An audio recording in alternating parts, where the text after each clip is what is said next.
Elle l'a quitté un mardi matin. Pas de cris, pas de larmes, juste une valise et un regard vide. Et ce qui a brisé Marcus ce jour-là, ce n'était pas la rupture. C'était ce qu'elle lui a dit avant de franchir la porte.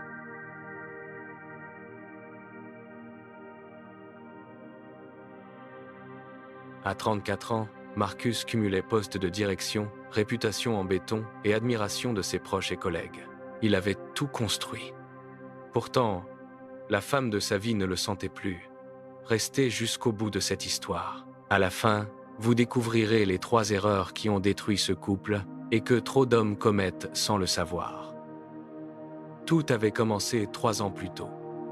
Marcus et Inès s'étaient rencontrés lors d'un séminaire professionnel. Elle l'avait remarqué pour son calme et sa présence. Les premiers mois étaient parfaits. Puis, les promotions se sont enchaînées.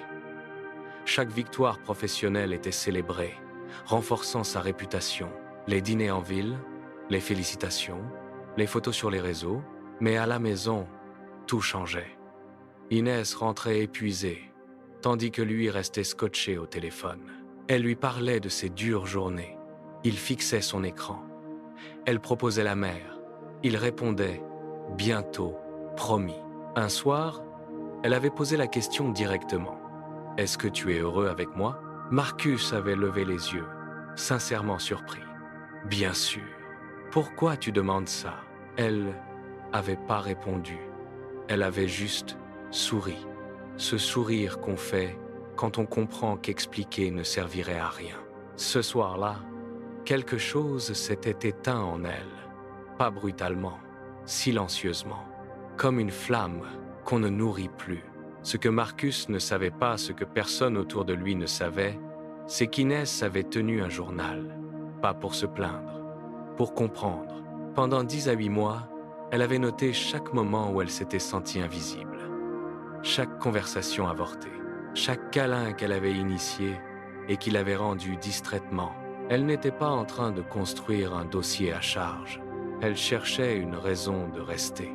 Elle avait même consulté une thérapeute, seule, sans lui en parler. Pas par honte, par espoir. Elle voulait savoir si c'était elle le problème, si ses attentes étaient trop élevées, si elle demandait trop. La thérapeute lui avait posé une question simple. Quand est-ce que tu t'es senti vraiment vue par lui pour la dernière fois? Inès avait réfléchi longtemps, trop longtemps. Et cette nuit-là, en rentrant chez elle, en regardant Marcus dormir paisiblement, elle avait compris. Ce n'était pas qu'il ne l'aimait pas, c'était qu'il avait arrêté de la chercher. Il la prenait pour acquise, comme une évidence. Et les évidences finissent toujours par devenir des souvenirs. Inès n'avait pas claqué la porte du jour au lendemain. Elle avait essayé. Une dernière fois, elle avait tout mis sur la table, sans cri.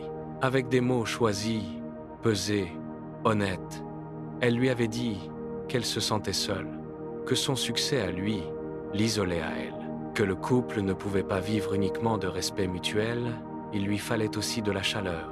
Marcus l'avait écouté. Il avait hoché la tête. Il avait dit « Tu as raison, je vais faire des efforts ».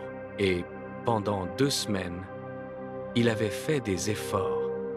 Dîner en amoureux, un vendredi. Un message tendre, envoyé en pleine journée. Une soirée sans téléphone. Mais à la 3e semaine, l'ancien Marcus était revenu. Le téléphone sur la table, les absences mentales, le pilote automatique. Inès avait regardé tout ça sans colère, juste avec une certitude froide qui s'était installée dans sa poitrine. Il ne changeait pas par manque de volonté. Il ne changeait pas parce qu'il ne comprenait pas vraiment ce qu'elle lui demandait. Et on ne peut pas rester avec quelqu'un qui ne comprend pas ce dont on a besoin même quand on le lui dit clairement. La valise était prête depuis 1 semaine. Inès restait par amour pour l'homme que Marcus était capable d'être. Elle l'avait vu, dans ses rares moments de présence totale, dans sa façon de rire quand il se laissait aller, dans la tendresse qu'il montrait quand il n'avait pas peur de la montrer. Elle avait 2 chemins devant elle. Rester en espérant qu'il comprenne enfin, au risque de continuer à s'effacer lentement, de finir par ne plus se reconnaître. Ou partir en acceptant la douleur d'une rupture propre, avec la dignité de celle qui, haine, a pas attendu de se détester pour partir. Les deux options lui coûtaient quelque chose.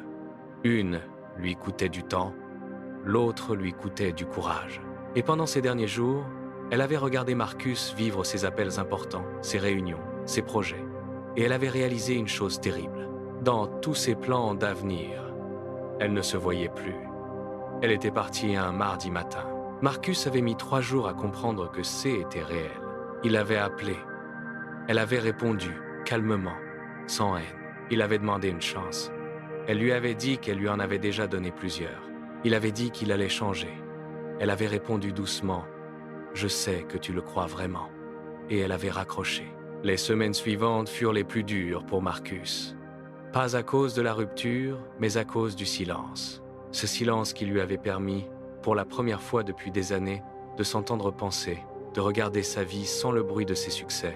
Et dans ce silence, il avait compris. Il n'avait pas perdu Inès par manque de amour. Il l'avait perdue par excès de absence.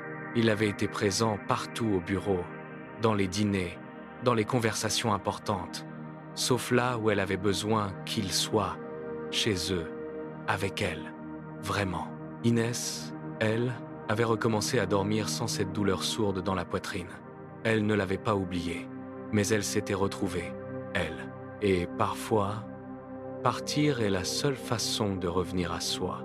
Cette histoire n'est pas celle d'un mauvais homme, est celle d'un homme bon qui a commis 3 erreurs silencieuses, celles qu'on ne voit pas parce qu'elles ne font pas de bruit. Erreur Nugrin. Il a confondu la réussite et la présence. Marcus pensait que construire une belle vie pour Inès suffisait. Mais elle ne voulait pas une belle vie. Elle voulait un homme qui soit là, pas physiquement, vraiment là. Les succès professionnels ne remplacent pas une conversation regardée dans les yeux. Erreur Nugre 2. Il a traité l'amour comme un acquis. Au début, il la cherchait. Il lui montrait qu'elle comptait. Puis, sans s'en rendre compte, il a arrêté. Il pensait que l'amour, une fois construit, se conserve seul. Mais l'amour est vivant, il a besoin de attention, de renouvellement, d'efforts continus. Ce qu'on ne nourrit pas finit par mourir. Erreur Nugre 3, il a entendu sans écouter. Quand Inès lui a parlé, il a répondu les bons mots, il a fait les bons gestes pendant 2 semaines. Mais écouter, c'est comprendre ce qui se cache derrière les mots. Elle ne demandait pas un dîner, mais d'être vue. Ces 3 erreurs, beaucoup d'hommes les commettent. Pas par méchanceté, par habitude, par confort, par peur de ralentir dans un monde qui récompense ceux qui vont vite. Est-ce que tu as déjà ressenti ce que Marcus n'a pas su voir, ou peut être? Est-ce que tu t'es déjà retrouvé dans sa position, à tout donner dans un sens, sans réaliser que l'essentiel manquait? Dis-le en commentaire. Pas de jugement ici, juste des gens honnêtes qui regardent la vérité en face.